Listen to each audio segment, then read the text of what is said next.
Jenny Chezhiyan கிட்ட company விஷயமா பேசுறாங்க, விசாரிக்கிறாங்க.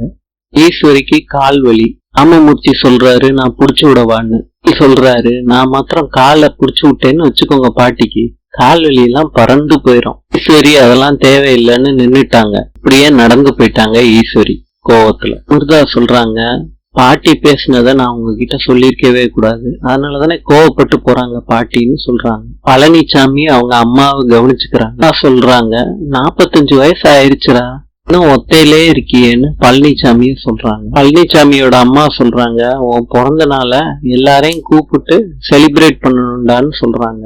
இதெல்லாம் வேண்டாமான்னு பழனிசாமி சொல்றாரு. ஈஸ்வரி சொல்றாங்க செலியனை நிக்க வச்சு லாயர் மாதிரி கேள்வி கேட்டுக்கிட்டு இருக்கேம்மா ஜெனி அப்படின்னு சொல்றாங்க. நீ கிளம்புடா செலியான்னு ஈஸ்வரி சொல்றாங்க. எத்தனை மணிக்கு செலியா வருவீங்கன்னு கேக்குறாங்க ஜெனி.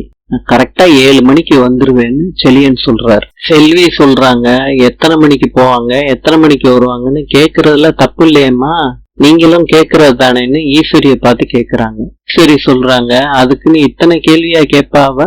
ஆகியா பழனிசாமி வீட்டுக்கு வர்றாங்க, அவங்க அம்மாவை மீட் பண்றாங்க. அம்மா விசாரிக்கிறாங்க ஹோட்டல்லாம் எப்படி போகுதுன்னு.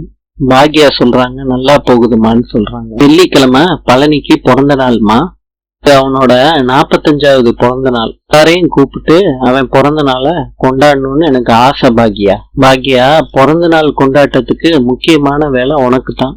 சமையல் ஆர்டரை நீ எடுத்துக்கிறியா? பேர் வருவாங்க, அதுக்கு என்னம்மா செஞ்சிடலாம்.